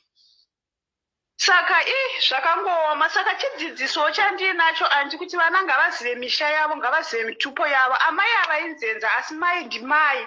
Zveshuwo. Hapana zveshuwo. Asi ngavabviswe chibereko. I think it's a good idea kuti amai havabviswe chibereko, but in a polite way. Uraiti. Okay. Yeah. Okay. Asi naikola. Tete. Would you encourage kuti vanhu vakasvika mumisha dzevanhu vanenge vononanganidza nekutaura matauriro amakaita here? Tete, chinoitika ndechekuti oraiti tete, apa ndakakanganisa. Regai nditi ndakakanganisa. Asi nhai tete, ndikanongedzerwa pekuvaka kuvana vangu vakomana vachazoita sei?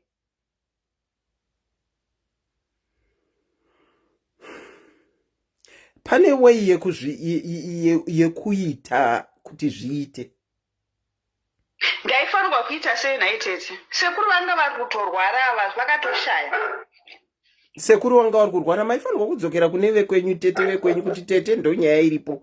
Ini ndonotaura ndichiti chi. Zvino makabva mangoti bvo. Ina hangu handina tete, mudhara wangu vaitrimba mawu. Handina tete, but ndina anasisi.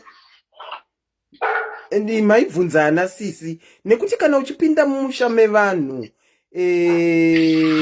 imimi ndimakaita unge makange makuongorora situation yekuti havazive they don't belong here. Makaita unge mukuti why should they build here yet, why should we build here yet they don't belong here? They should go and build kwavo kwavakaningirikira, kwavakaberekwa. Ndo zvanaida kutraya kutaura tete. Zvakaoma. Makakanganisa. Kuri kwangu ndinombotidzokerai munorayirwa. Nekuti hausvike musha mevanhu uchitaura mashoko akadaro, kwakateva kunanga amwene vako chifambi chakaoma ipopai. Yes, wakananga amwene chihure. Makananga point blank, makananga amwene chihure. Asi naitete ndikade ndakavaka here, ndikade ndakavhuma here, because pandakavadaro vakabva vandirondedzera kumusha kwemurume wangu.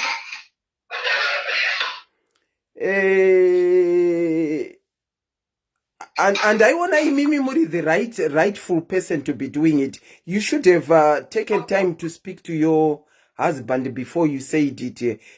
Kuna sekuru, and the right person wekunotaura izvozvo was murume wako, not imimi. Zvakaizoitika manje pamurume wangu tete, vanotovanzana nhasi, havanyatsotaura chokwadi. Munongoziva ani ndiani asinganyatsotaura chokwadi? Murume wangu. Kana asingataure chokwadi, there is a reason why asingataure chokwadi chaasingadi kuti chizikanwe. Saka it was not your rightful place to be saying it. Iye asiri kuda kutaura chokwadi. It was not. I'll be honest with you, point blank. Mainini makakanganisa. Okay, tete, ndinobvuma kukanganisa kwangu. Zvino tete iko zvinezvi ndaane 21 years ndiri mumba. Ndozoita sei? Chimbondibatsirewo ipapo.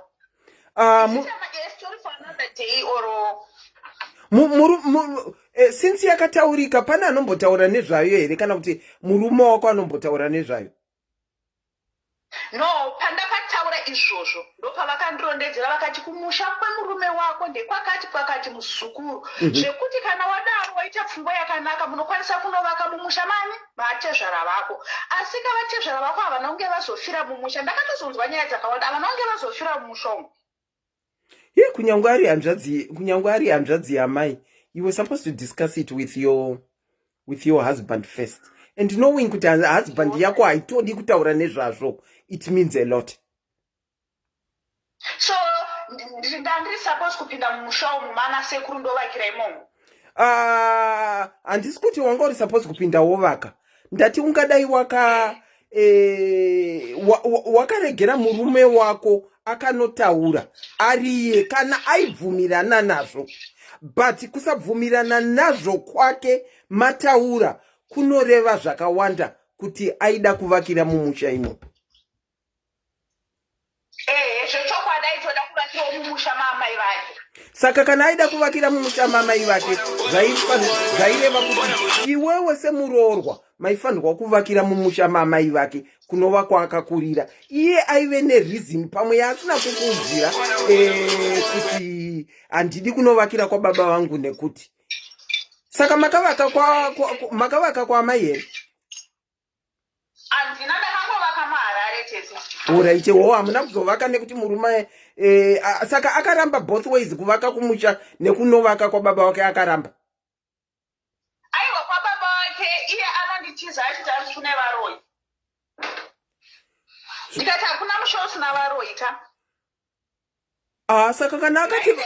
Saka kana akati kune varoi aive nereason yake yevaroi iyoyo yaakanga asina kuvakira. Anyway, tinoita tichidzidza zvinhu zvinoitika kunyange isi patakapinda mumamarriage takataura zvinhu nekunge taita pinda tine kaeducation takataurawo zvinhu. Sibling lanzi tete Selina, you are very wrong. Muroora anzi muroora chi? Muroora ameno anzi muroora ane right yeku ameno. Inini semuroora kana ndichiuya mushama vanhu zvandakaona zvirimo handina right yekuda kuzvikorekta.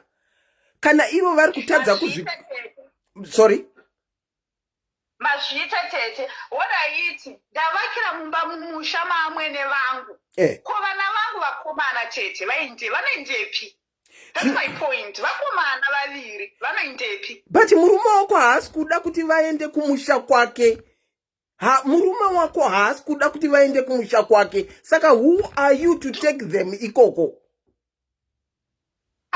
Ini papo ndakangofungirawo vana vangu tete. Ndakakanganisa hangu kana muchiti ndiri wrong, but no, I hear you. You were very right in thinking of your children. But kana murume wangu inini asingadi ndochipa example yangu, kana murume wangu asingadi kuenda kwake kwa asina kukurira, who am I to say kuti hande itinovakira ikoko?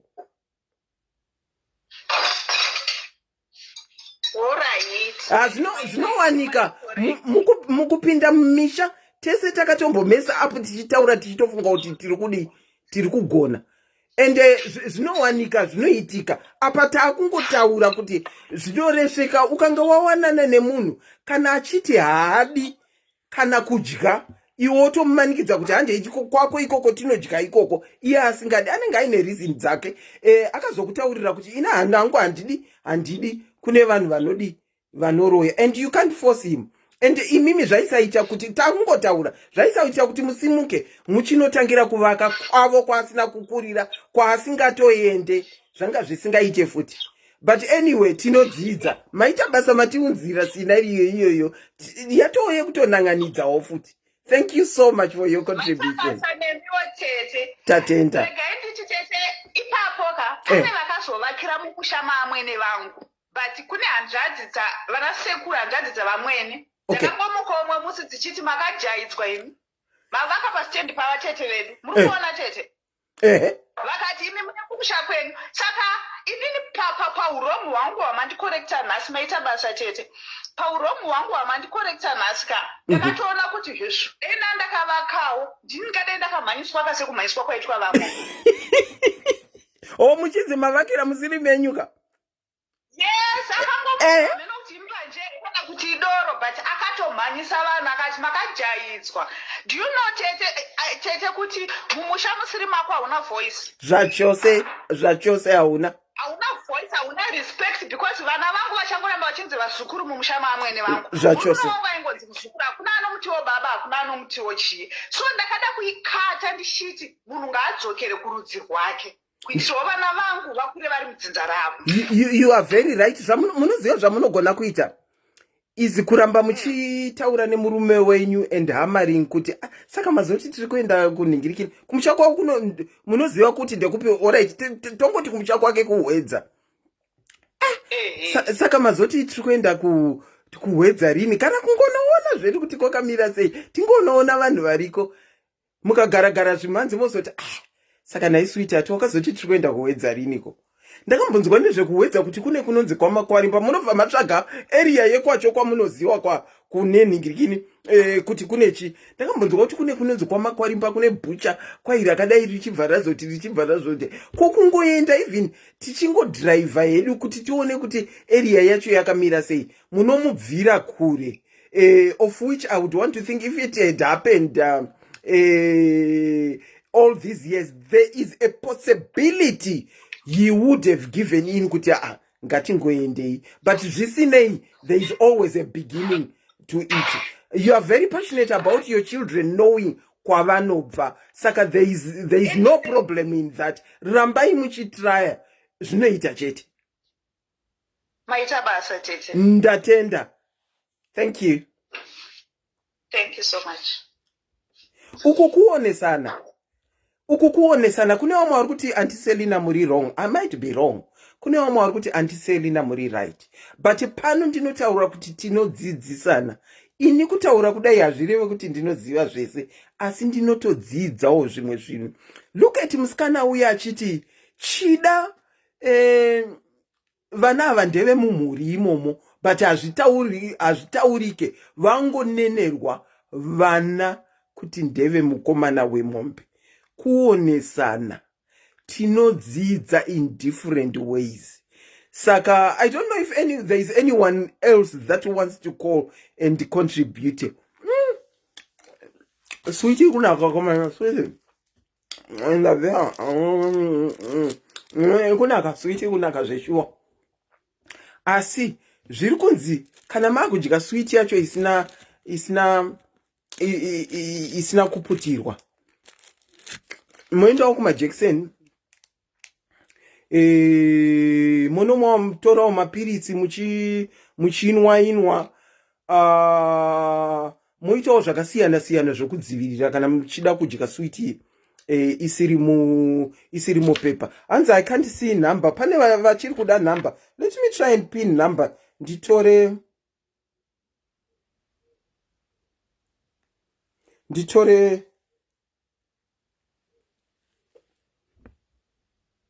topinda here pachirongwa, regai ndifonere. Ava ndimofu cheta. Regai ndifonere mofu ndinzwe. Regai nditry kupina number. Ndapedza. Regai nditry. Hello? Hello? Makadiko. Mofu. Makadini. Aiwa tinopenitaisa maoko makadiko. Aiwa tiri kuisawo maoko kana nesu yanguva yareba ndaitokutaurai musi uno ndichiti ndakaona mhofu wakafona handizive kuti ndakamisa kori yavo sei. Aiwa muri kuchinzwa kanyaya iri muchirongwa. Ndainzwa nyaya iri pachirongwa ende ndanzwa kana kola amapedza kutaura naye manje. Zvazvinoita tiri kupinda mumageneration emadzimai akaganira vasingazive mapositions avo. If they are over respected nana baba vanobva vafunga kuti nana baba vakunotonga misha isiri yavo. Unogona kunge uri right, but try to find a way yokuenda through your husband to put zvaunoona zvinokubatsira nevana. And I do understand kunovakira mumusha maamwene kumusha kwasekuru ndionovigiswa imbwa, uri bonga rinovigiswa imbwa yakafa muraini zvinonzi ndainotora muzukuru avige imbwa iyoyo. And hauna musha anytime unogona kudzingwa nokuti hausiweko. So yes, it is advisable kunovaka kumusha kwenyu kwawakabva, but try kuti muwane a way yekutaura isingazope mutauro at the end of the day. Chechitu, pavana vanokura vachichengetwa mudzinza rekwaamai, I think pachivanhu chedu munovisa kuti vana vanobvisa mombe ichiredzwa. Ndizvozvo. Ende zviri kuitika stereki mumadiaspora matigere, tichingooma musoro sana amai, matora vana machengeta vana, asi mhosva yamuri kuparira vana venyu iyoyoyo vachazoigadzirisa sei mhosva iyoyo nekuareva vakurira mudiaspora. So kana paine opportunity, try by all means vana ivava vakure vachiziva hama dzavo. Zvokwadi. Nokuti nokuti ana amai hamuna vana uri hama, amai ihama yako kana uri mwana, kana amai vari vapenyu. Ndizvozvo. Amai vakashaya havasisiri hama yako. Zvachose. Amai vatomira kumashure kwakuti vamwane madhimanzi ariko. Zvokwadi. Kana muchiita vana vamuri kuita vana baba vasingaroori, ndo nyaya dzamunozonzwa mwana ane maproblem akuzibwa kwangu asina kuroora. Nokuti ini semwana amai vakanzi vashaya, ndakutofana kutoroora chikamu chakasiyiwa nababa vangu. Ndizvozvo. Zvokwadi. Ndakaregera problem iri kudzoka pavana vangu neni futi. Zvokwadi. Kuti baba vako hawana kuroora. Saka mubvunzo wandinokubvunzai vese ana amai mune vana. Vana venyu ava ihama dzenyu here, ndevenyu here? Ndevenyu chete kana muri vapenyu. Kana mafa, mwana hasisiri wako, maakuenda kudzinza renyu. Kwakune vanotonga kusiri imimi. Musaitire sana amai, musaitire vana utsinye. Problem yapo ana amai aripo vane utsinye usingaite. Dzidzai zvinhu izvozvozvo. Even baba musingawirirana musingavade. Asi dzidzai kuti mwana azive hama dzake. Kuitira mangwana anowana pekupotera. Zvokwadi mofu. Diaspora iyi yamuri yamunopaparika muchiita inopera. Asi vana ava vanoshaya identity as kids. Nosaka kwaane maproblems ese aya. Nokudzungaika kuri kuitika. Pfuma yaamai haifaniri kudyiwa nemwana. Zvachose. Nokuti haasi dzinza iroro. Pfuma ngaidyiwe nedzinza ravo chairo. Kunzi izvezvi imba iyi I'm building for my kids. Uri amai vane vana ava. You are joking. Uri kuparira vana ava ngozi. Nokuti pfuma yaamai ipfuma yehama dzavo. Chokwadi. Haisi pfuma yevana. Munodirei kuitisa vana ava utsinye muri vapenyu?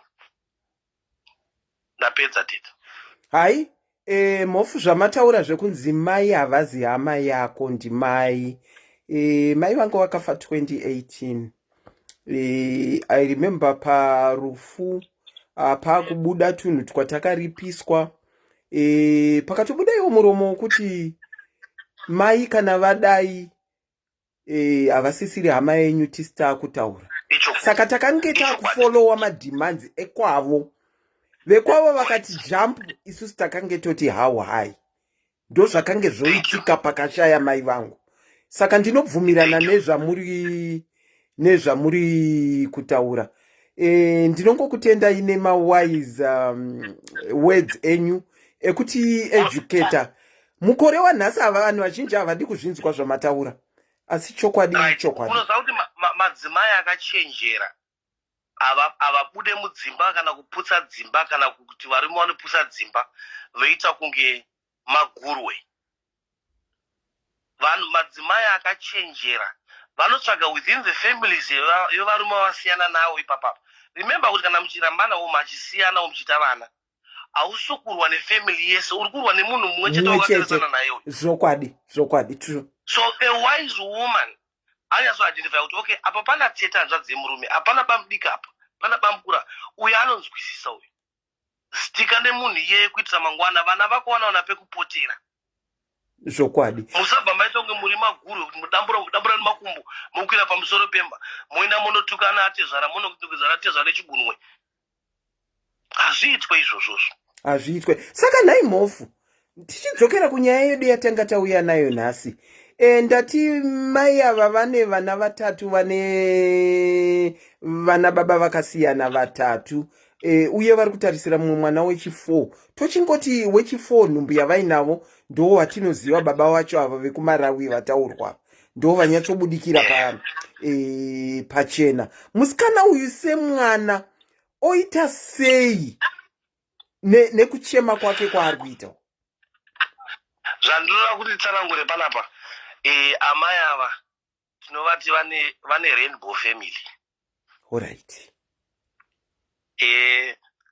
Ndaamai vane chibereko chisina respect chinongogamuchira. Chatinofanira kutsanangura ndechekuti mwana haafanira kuchengeta mwana. Usaexpect kuchengeterwa mwana wawaita iyeye. I agree with you. Zvokunzi hanzi unoita rainbow family, pese pawangoenda chibereko chako chiringogamuchira. dzidzai zvinhu izvozvozvo kuti musaite izvozvo. Wakatoona munhu ane rainbow family, zvinhu zviri kutodescribe nehunhu yemunhu wacho iye kuti wakamira sei hunhu iwoyo. So inini I always say kuti wakaita mwana wako dzidza kuzvichengetesa mwana wako. Mwana anofana kukura achiziva tsika dzako dzaunoda saamai, tsika dzako dzaunoda sababa.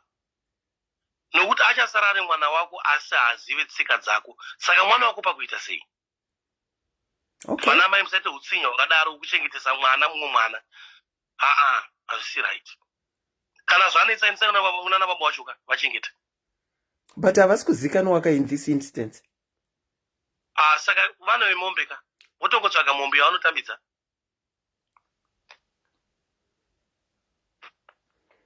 Saka muri kuti ndo unzenza hwatinotaura kuti unoita vana kuti hauzoti baba ndiani. Utsinya hwatiri kutaura kauyu. Utsinya hwatiri kutaura uyu. Uchazovaita sei vana ava? Uchazovati kudii vana ava? Ya, chinonetsa mukukura kwavo kana vasingazive kwavanobva, vachazosvika pakuchemera kuti ndira kuziva kuti ndakabva yepi. Iwe semubereki ugotadza kutaura. Those are the problems I face. I've seen people who are at the age of 55 years. Baba na mai akuti anotsvaka baba vangu. Nokuti vana vazhinji vanokura nemutowo iwoyoyo. Havakure zvakanaka. Mwana anokura ane question mark. Anopedzera kuti kuvenga saamai kuti wai wakamuitira utsinye wakadaro. Utsinye hakuna chimwe chinhu. Wakaona amai vakadaro vane utsinye. Wakaona amai vanorambidza kuti vana vanoona baba. Utsinye. Wakaona amai vanoti baba vakaipa, utsinye. Wakaona baba vanoti amai vako vakaipa, baba ivo vane utsinye futi. Wakaona baba vanorambidza mwana kuti anoona amai vake, utsinye. Utsinye. Shokwadi. Regai utsinye. Hai. Munovaisireiko vana vacho musingagone kuvachengeta? Muchida kuti wabatirire utsinye wamuinawo. Utsinye. So you find kuti zvinozoitika ndezvekuti because wakudza vana ava in that manner, you find vanokura spiritually they are affected. And they get that effect onoisa futi kune vamwe vanhu. And they carry on like that. They carry on like that. And it's not right. Sana amai, sana baba, even paita mhosva yakanganisika kwaitika mwana wangu, iwo kuti murume wokuti unonosiyiwa mwana wokuti unosiyiwa isa munhu wanobva watiza. Unokwenda kuti zviitewo sei kana uri murume wacho? Because ndogona kublame ana amai avo. Ko iwo ana baba vacho vanotiza. Sure. Iseme WhatsApp group kai. Ndizvozvo. Same WhatsApp group. Ivo ana amai, munoziva kuti there is things zvokuti you need to be very careful. You make a first mistake, the second one is not a mistake, it's an intention. True. Very true. The first one is a mistake, but the second one is an intention. Third one is an intention. Urikuzva zvauri kuita apa. Urikuzviziva waita mistake chicorrecta. Very true. Manje mongozara WhatsApp group zvinenge zvichingokutaura kuti no a strong woman uchingoita vana vasina nababa. Mati tiri kuzara WhatsApp group anenge achitisimbisa kuti we are strong women. Chingoita chiri kuitika tete ndechekudai so. Vanhu vagere mumadiaspora umo havadi kuudzwa chokwadi. Vanoenda kune vanhu vanenge vachivanenedzera mune zvakaipa. Ndosaka zvakaipa zvicho zvichiwandisa. Amen. Vakaudzwa chokwadi vanobva vatiza. Ipapo makaudza chokwadi vanotiza vese vanokome kutiza chaiko chaiko. Kunzi munobohwa. So izvo ndakutozviziva kuti akwandisenina. Kunobohwa nyaya dzacho dzinotaurwa ikoko. Dai mataura zvemujolo ndozvinenge zvichidiwa chete. Zvinovaka tse pazasi. Wow. Manje muchaita mujolo kusvika mane 100 years. Muri kukura kana yaska. Kana imori mocho munenge muchikuroka muchaita mujolo kusvika rini ko. Mujolo uno expire. Wozopesana nevana ava vakukubvunza kuti amai baba vangu ndiani? Yinyi mbotiudza yakakamira. Behavior yenyu yakaita sei? Mangoboira manje. Mangoboira. Yeah. Mangoboira. Yeah. God decide. First one is a mistake. Second one is intention. You knew what you were doing. Yeah, so and also learn to respect the vana vamaita vacho vava. Respecting. hanzi aiwa I want to be happy. Be happy. Usingaradze vana ava side rehappiness inozokunetsa mangwana. Zvokwadi. Don't allow yourself to be judged by the kids. Ipapo togara chipataura. Don't be judged by the kids. Saka nyaya iyi yachatotaura mwana anga ari kutojaja kaamaya. Atojaja kudhara. Nokuti amai vatomupa opportunity. Munoona zvinoitika teta. Unogona kuti uri murume kana kuti uri mudzimai. Nhasi uri murume waunza girlfriend, mangwana girlfriend. Uri mudzimai nhasi boyfriend. Mwana wako ane 10 years andanga uzvibvunza kuti unozozwa kuzokubvunza kuti kunai amai. Saka nhasi boyfriend iri kuya ndeipi? Mwana ane 10 years akutokujaja. Neunhu hwauri kuratidza. Learn just to respect vana ava. Vana ava vafana kuona zvinhu zvaunoita zvakavanzika. Nokuti vachazokujaja havagona kuzodedza nezita. Asi mwoyo mavo vari kukudedza nezita iroro. Nokuti wakadedza amai nezita imhosva kaya unenge itori mhosva zveshuwo. Itori mhosva. Asi pete mwoyo make achaita sei? Achapara mhosva asina kukutaurira. Unozomutsiura sei iwe wamboratidza zvakaipa kudai? Yeah, I think takamboitaura kuti tinotsiura vana vedu sei isusu tichiita the same behavior. How do we get to reprimand our children when we are doing the same behavior yacho yavari kuita iyoyo? I think takamboitaura maiwe. Mofu. Mataura, mukagotaura. Thank you ever so much for your contribution. I highly appreciate contribution, especially chibva kune murume kudai. Nhasi tanga tichitaura nezvaanaBanguress. Vakadzi takuvatiwo anaBanguress nekuti vane zvavanoita zvavanofunga kuti anaBangu ndio vanoita chete, and yet ivo and yet isusu tiri anaBanguress tiri kuzviitawo. Asi zvakutoitike vakutodedzwa kunzi zvikatsi. Kutozi chikatsi ichi. It's not a good word. Ndozvatiri kushedzwa kumamana uko. Ndozvatiri kushedzwa kumamana.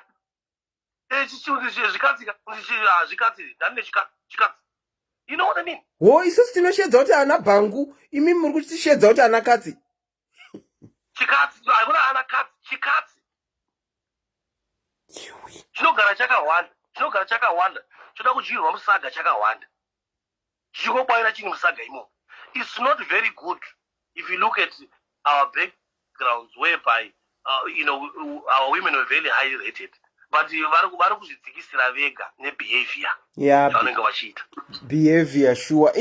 Imi mhofu chiregai ndikusiyai murare. Asati musati maenda kakunorara ndaona SIS MELLY admin woku South Africa.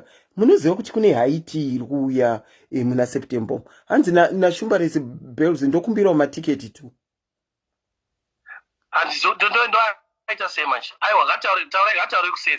Ndinotaura nemi kuseri. Admin weSouth Africa akumbira matiketi. Ndinouya kuinbox kwenyu mofu. Ndatenda zvangu. Thank you so much for your contribution. A very good night to you. No problem. Ndatenda.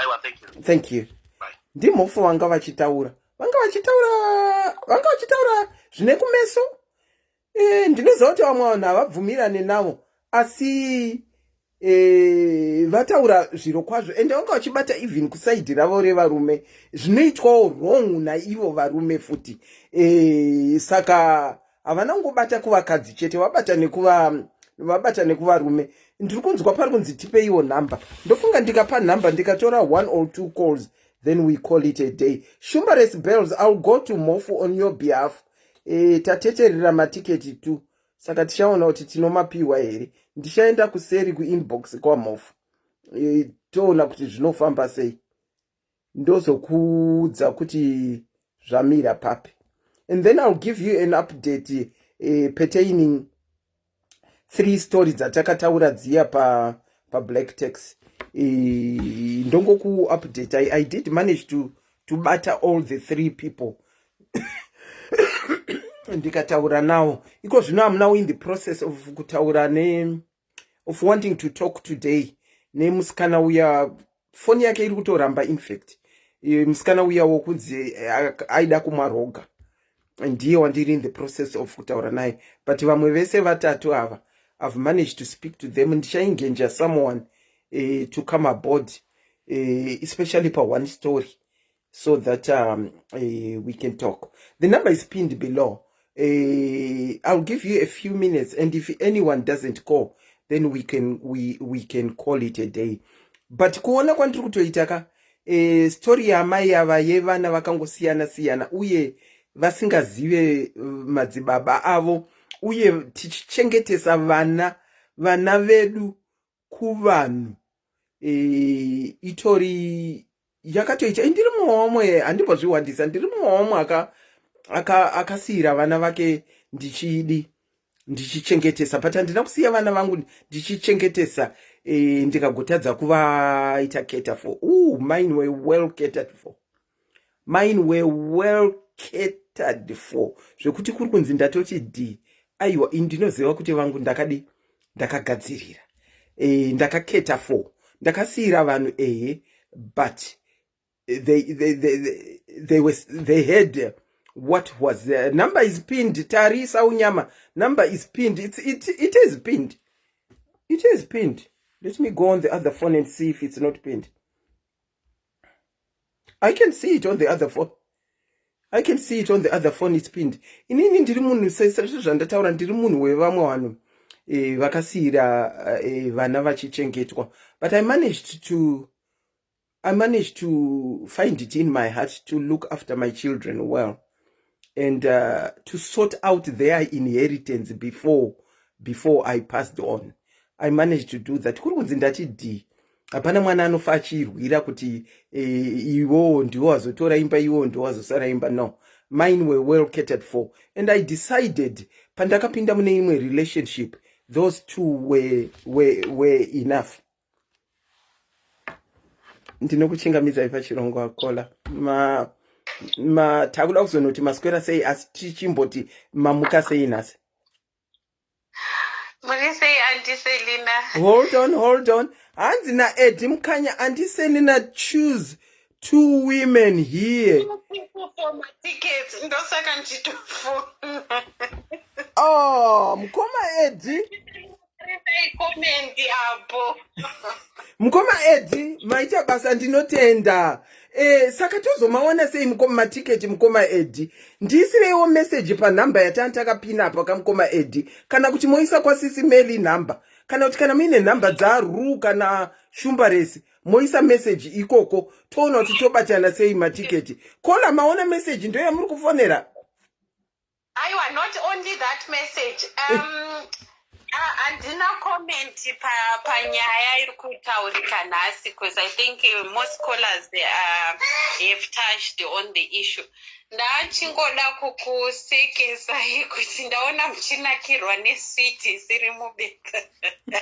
Aiwa, siri mubepa inonaka atidi kunyeperana. Asi iswiti ka, ingori switi. Ndandoda kungokutsaya kunyatsokurakidza kuti vakomana kana zvakasiyana ne kufona ivo pakatinakirwa, but I couldn't go through. Wow. Aiwa, sweet ndanakirwa. Saka imati muda kuenda kuHaiti. Inonaka, but ine mubayiro, the problem after. Yeah, ine mubayiro zveshuwa. Zvirwere mimba idzodzi dzekuti unezenga wakuzvara mitupa yakangosiyana ndo mubayiro yacho iyoyo. Mubayiro yacho it's too much, so zviri nani kungoidya iri mubepa. Okay. Imati muda kuenda kuHaiti?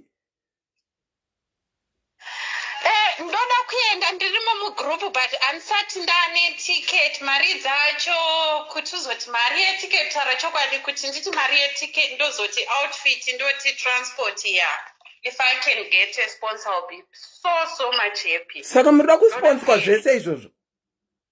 Aiwa, ini ndikazosponsor ticket zvimwe ndozotsvaka. At least zvinenge zvangonditi halfway, zvinenge zvandirerukira, but on my own kuti ndizvisponsor ticket ndoti outfit ndoti fascinator and transport andigoni. Saka mati muri mugroup? Ndirimo mugroup, but andisanda contribute anything. Ndrukungomirira kutaiwa. Okay, let's do it this way. I'll only take a news for you. Pindai mu group.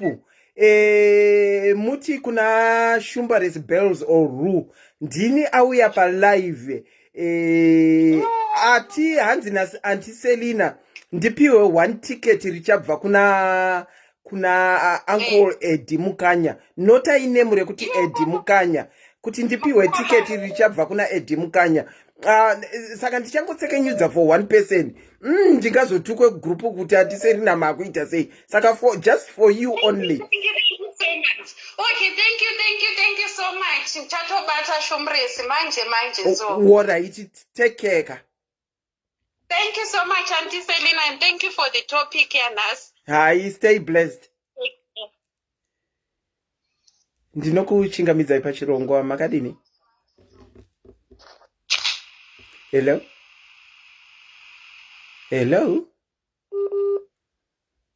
Reconnecting ndo tuwanda nchida ungotora chete. Saka yatofa yakaloda ipapa. Shumbaresi, sorry ndikudhaivhira zvinhu zvandisingatomboziva hangu, but achauya kugroup onyora message yake. Mbinga inobhadhara 400 movha mamunyorera izvozvo. Uyu achauya kugroup onhingirikira kana uchida kuclarifya number yethe person kuti ndiye here, ndinogona kukutumira screenshot yemusikana uyu yandatora wandiri kuti mumupo. Thank you so much Shumbares for your understanding. Handatsautsira handisi kuziva zviri kuitika, ndangodhaivhirawo ruregerero. Anyway, I think I'll wind off. Wow, zvakangoma. I feel for this girl we26 where it's difficult kuti unge uchichengeteswa vamwe vana, and the possibility yekuti wechi4 achazvarwa uyu ndiye achanga achichengeta mai vaendesa mwana kuna mbuyaka itori very high. But you as parents, we steal our children's dreams, especially tichiri vapenyu, kuvaitisa zvavanenge vasingafanirwa kuita. Iko zvino akushanda, akuda kuriritira vana vaamai vake vari kugara nambuya. Just imagine kuri kunzi awana munhu awana. Weduwe unomutaurira sei? Vari vako vana iwewe une wei yekutaura kuti ndine vana vangu. Ko vaamai wodhonza masanzo aamai wouya nawo mumba yauri kuda kutanga. Varume vangani vangazvibvumira izvozvo? Varume vangani vangazvibvumira izvozvo kuti zviitike? And it looks like reading from my comments tichangotanga vazhinji vari in that situation whereby they are being left to tender for my young siblings avo.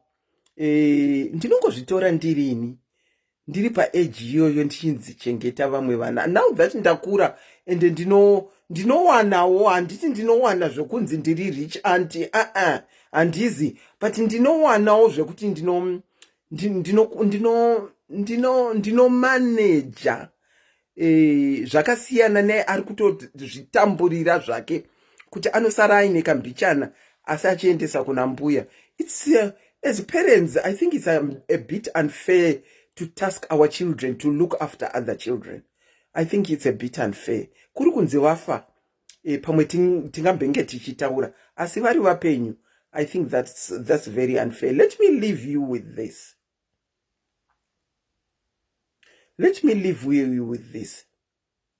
Isusu Vakadzi,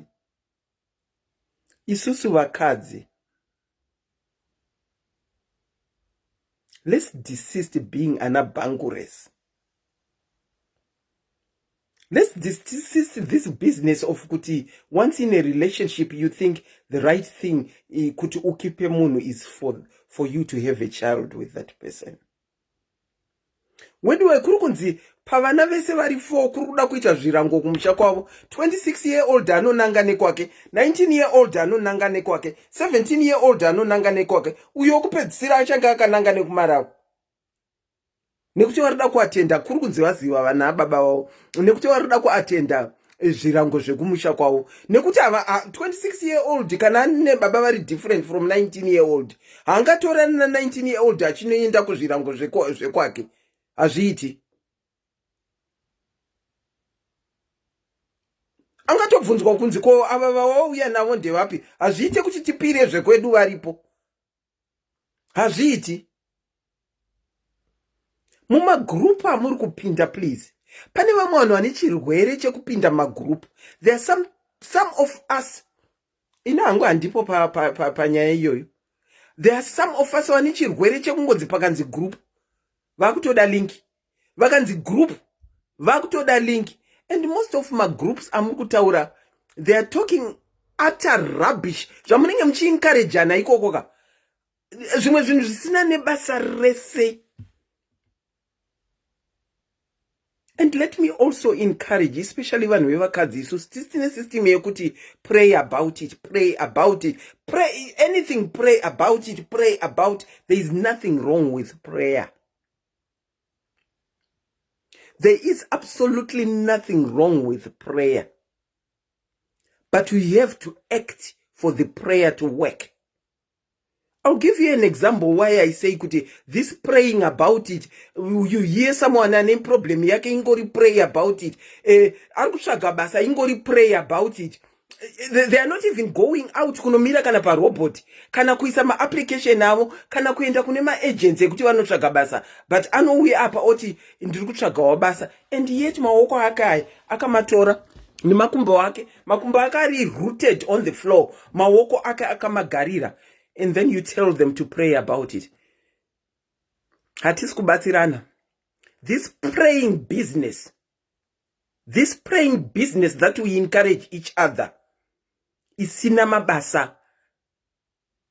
Anonzi ita haibatsire. Let's not abuse the word prayer. Honestly, amai ava vaneva navo vatatu whatever. Possibility yekuti vanoita awechi 5 iripo. And then you tell this woman to pray about it.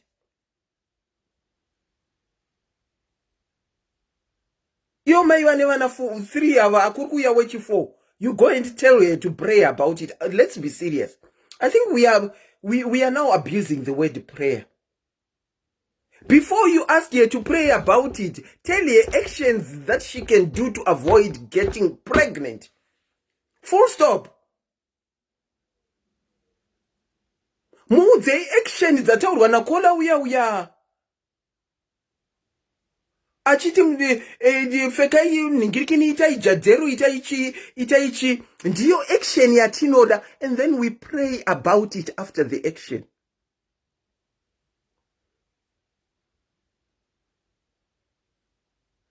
Vana ve Israel pavakaona kuti hondo yakuya, did they just sit and pray about it? No, they decided to take off kuti vano cross a Red Sea. That is a hondo. That is what they did.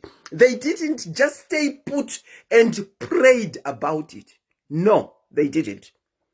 If you look at my incidences, arimu Bible akawanda akaitika, they just didn't pray about it. Yoko nasimakuseni anga ari kuparidza nenyaya Gideon. Achinzi atsvage I think it was 30,000 men for war. Akastimulate nika 30,000 men to 10,000. Vakazosara va 300 ndo vakanoita basa. They just didn't pray about it, but they acted. Muma group atiri kupinda. Ekungonzi pray about it and we are doing nothing about it. Tichasvitsa vana 10 tichita pray about it. Bible racho rinotongotiudza anyway. A prayer without works is dead. So from now ngatizivei kuti ngatinamatire zvinhu and yet tichita action. Amai ava inini ndichitaura navo ka kuri kunzi ndinotaura navo at great length. Ndakangotaura navo briefly. I wouldn't even talk about prayer in a case. I would talk about zvataurwa na kola auya achiti ngatibaiwe jadeo ngati dye zviri mumaswiti. I would talk about pamusoro peizvozvo. And then when she implements the action, That is when I'll talk about prayer. Let's desist from abusing prayer. Prayer. Ndikutemwa nemusoro prayer. Ndirikurwadziwa nemakumbo prayer. Zvimwe zvinoda action. Mukangoita prayer chete. Your prayer is falling to the ground. It's not going up there. Because you are not acting. Ukaita nzara, hauite prayer, unonotsvaga chikafu, full stop. Ukaita nzara, hauite prayer, ukanzi une chirwere chauinacho. Personally, I would say kuti, enda unotsvaga assistance kuchipatara, and pray also about it. Have faith whilst you are looking for alternative yekuno batsirwa. Let's not misuse prayer. And to this girl uyane nyaya yake, I feel sorry for her. She's a child who is looking after children. Ane right wo yekukura mune zvakanaka, even vachitambudzika, are free from looking after my siblings ake. I can guarantee you, next year, end of next year, she can come back and to tell. I know very much she might come back to say, mwana uya akazoendeswa kuna mbuya, akatoedirwa pavamwe tu varipo, ndini ndiri kuchengeta. Ngatiwanirwe nyasha semadzimai. Ngatiwanirwe nyasha honestly. Kuti mukufamba kwedu kweupenyu, munhu haarambidzwe kuzvara. Haarambidzwe kuzvara. Asi kana wadecide kuzvara, chiziva how you are going to look after your children, not to give your children to other children to look after. Ngatiwanirwe nyasha dzekuchengeta vana vedu tega. Zvinonakidza kwazvo kuriritira vana vako ivewe. And as Mofu was saying, I would encourage you, don't be selfish by withholding vana from seeing anababa. That is the most selfish thing that you can ever do. Mangwana chinokutukisa iwewe. Inini ndakafirwa nemurume kudhara. But vangu up to this day ari kuma 13 ndinotomubvunza kuti saka makati kwatete makati muri kuenda rini zviya mune magarisa musina kuvaona. Zvangu zvakaitika neikoko hazvinei nevana. Mukabvunza vana vangu vanokuudzai. Muduku akanga ariko 2 months ago. Achiti ndafunga kuti ndimbonoona tete. Asi ndobva ndadzoka ndoti kana agarisa ndoti Elton ufunga kuti wagarisa. Watone 2 weeks uriko kwatete. Ufunga kuti uchiri kudzokera. Mama maya ndichazodzokera hangu next week. That is how we should be. Not kuti vana vaone. And then what? And mapedza kuti vana vaone. Ndimi muri kushedzera pray about it futi. The name is Auntie Selina. I was your host, your presenter, and your facilitator. This morning into the afternoon, I sincerely really hope kuti muchawanirwa nyasha. And if you are one of the people in a sort of same situation, that you will quickly snap out of it and adjust situation. Kune vabereki vaya vakadzi vaya vari kurambidza varume kuti vaone vana. It's high time you revisited and revised situation and allow, no matter kuti baba vakaipa sei vana vaone vana. Just imagine these 3 children who don't even know their father, and yet they are longing to know where they come from. And yet pane vamwe vana vamunotonyazoziva kuti tinavo vamuri kudhinaya kuti vaone vabereki vavo. Kwanhasi taperera pano. Musway Sunday most probably. I forgot. I need to update you. As I said, vanhu vatatu vandakati I'll come back to them after that heated program here, Black Text. I did manage to get to them. Whew! Vanhu vakatakura wedwe. And if you go behind and start talking to people, that is when you will see kuti vanhu takaremerwa zveshuwa, takaremerwa. Saka ndapa height yakanaka. As I said, ndasara kungotaura nemusikana uya. Ndambe nchitsvaya phone number yake yandakapiwa very late last night. Because ndaida kuti iye atanga ataura nemunin'ina wake, so that handingoerekana ndati bvu. Saka akatopindurawo akati vape nhamba dzangu, chida ndingarorukirwe, which means she has got a lot to say. Ndinodavira kuti tinosangana most probably musi weSaturday tichiita second part ye black tax. Pari zvino ndinongoti ivai nezuva rakanaka till we meet again. God bless. Thank you.